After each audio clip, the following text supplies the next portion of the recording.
அனைவருக்கும் வணக்கம். இது சங்கிலியன் செய்திகள் வாசிப்பவர் எஸ். கலாதேவன்.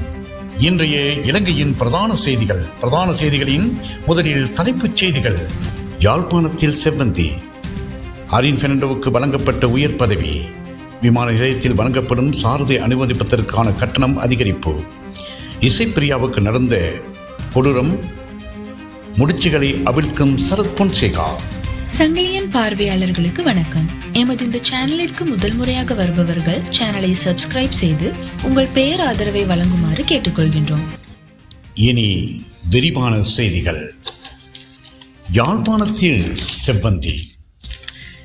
இசாராவுக்கு தங்குமிடம் வழங்கிய குற்றச்சாட்டில் ஆண் ஒருவரும் கைது செய்யப்பட்டுள்ளார். பிரித்தானியாவில் இருந்து தமிழர் பகுதிக்கு சென்ற செவ்வந்தி யாழ்ப்பாணத்தில் 2 நாட்கள் தங்கியிருந்துள்ளார். யாழ்ப்பாணத்தில் தங்கியிருந்த சமயத்தில் திட்டமிட்ட குற்ற செயல்களில் ஈடுபடும் கும்பலைச் சேர்ந்த கெகல்பத்ர பத்மேவின் வேண்டுகோளுக்கிணங்க சர்வதேச ஆட்கடத்தில் ஈடுபடும் கும்பலின் உதவியை நாடியுள்ளார். அவர்களே செவ்வந்தியை இந்தியாவுக்கு அழைத்துச் சென்றுள்ளனர். அவர்கள் தொடர்பில் கொழும்பு குற்றத்தடுப்பு பிரிவினர் தீவிர விசாரணைகளை ஆரம்பித்து உள்ளனர். அரின் பெர்னாண்டோவுக்கு வழங்கப்பட்ட உயர் பதவி.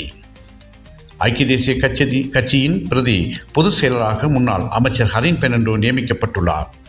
கட்சியின் அரசியல் இயக்க பிரிவின் பிரதி பொதுச் செயலராக அரின் நியமிக்கப்பட்டுள்ளார்.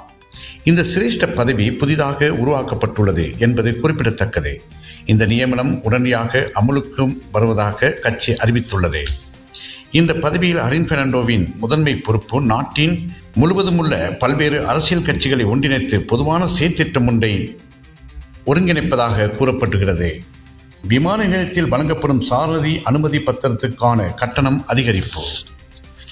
கட்நாயகில் உள்ள பண்டாரநாயக சர்வதேச விமான நிலையத்தில் வழங்கப்படும் சாரதி அனுமதி பத்திரத்துக்கான கட்டணத்தை ரூபாய் 2000 இருந்து ரூபாய் 15,000 உயர்த்த அரசாங்கம் முடிவு செய்துள்ளது. இது தொடர்பான வர்த்தமானி அறிவிப்பு அடுத்த சில நாட்களில் வெளியிடப்படும் என்று மோட்டார் போக்குவரத்து ஆணையாளர் கமல் அமர்சிங்க தெரிவித்துள்ளார். இசைப்பிரியாவுக்கு நடந்த கொடூரம். முடிச்சுகளை அவிழ்க்கும் சரத் பொன்சேகா. தமிழீழ இறுதி யுத்தத்தில் கொடூரமாக கொல்லப்பட்ட இசைப்பிரியாவின் படுகொலைக்கு பொறுப்பு கூற வேண்டும் என ஃபீல்ட் மார்ஷல் சரத் பொன்சேகா தெரிவித்துள்ளார். இணையதளம் ஒன்றுக்கு வழங்கிய செவ்வியிலேயே அவர் இதனை குறிப்பிட்டுள்ளார். சரத் பொன்சேகா கடந்த நாட்களில் பல சர்ச்சைக்குரிய தகவல்களை வெளியிட்டு வருகின்ற நிலையில் தற்போது இசைப்பிரியா தொடர்பில் கருத்து தெரிவித்த அவர், நான் இராணுவ தளபதியாக இருக்கும்போது பெரும் தொகையான மக்கள் சரணடைந்தனர். மக்களுடன் தமிழீழ விடுதலை புலிகள் போராளிகள் 12,000 பேர் துப்பாக்கிகளை வைத்து சைனட் குப்பிகளை வீசிவிட்டு சரணடைந்தனர். நாங்கள் ஆடைகளை வழங்கி பாதுகாத்தோம். ஆனால் சிலர் கடத்தப்பட்டு கொல்லப்பட்டதாக 2 முறைப்பாடுகள் கிடைத்திருந்தன. இசைப்பிரியா தொடர்பிலும் முறைப்பாடுகள் இருந்தன. வவுனியா இடைத்தடங்கள் முகாமில் சிலர் விசாரணைக்காக அழைத்து செல்லப்பட்டதாக தெரிய வந்துள்ளது என்று சொன்னார். இத்துடன் இன்றைய இலங்கையின் பிரதான செய்திகள் நிறைவு பெறுகின்றன. மீண்டும் ஒரு பிரதான செய்தியில் சந்திக்கும் வரை அன்பு வணக்கம்.